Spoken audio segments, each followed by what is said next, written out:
Chris Morris, you'll probably fault me on this, but The Day Shall Come seems to me to be a more serious departure from Four Lions. Or are you going to tell me it's in exactly the same theme?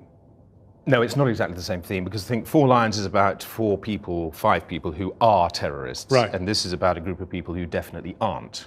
So this film sort of comes in under two questions, which is one, who is the biggest recruiter of terrorists in the USA? And two, what would you do if you were broke, about to lose your house, and someone offered you 100 grand? And that's really, the answer to the first question is, rather surprisingly, the biggest recruiter of terrorists in the States is the FBI. Mm-hmm.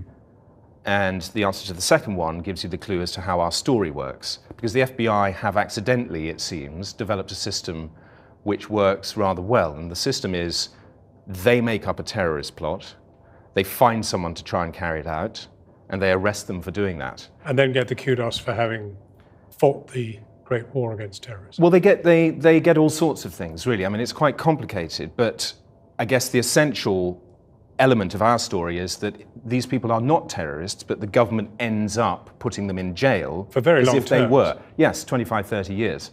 And there's a close to 100% conviction rate in these cases. And I wasn't looking for this, I wasn't aware of this. I mean, I think we all sort of have a vague idea that the FBI may be involved in setting people up. But then when you follow the story that I did, and you see it close up, it's jaw-dropping. It's really shocking and very, very hard to believe.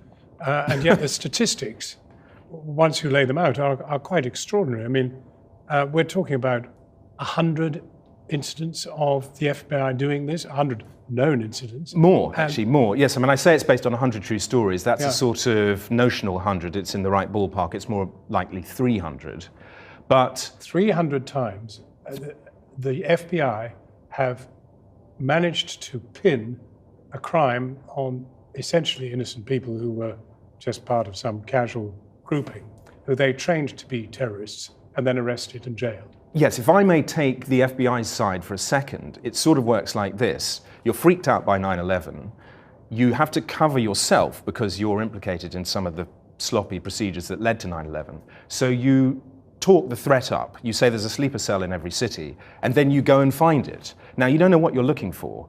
And classically in the FBI, you talk about other people. You look at brown and black people because they are more likely, you think, to be a problem. And if somebody sticks their head up in one of those communities, then you surround them with false friends, informants, who will offer them money and friendship to try and lure them along a sort of carefully scripted program of self-incrimination, which results in that person going to jail.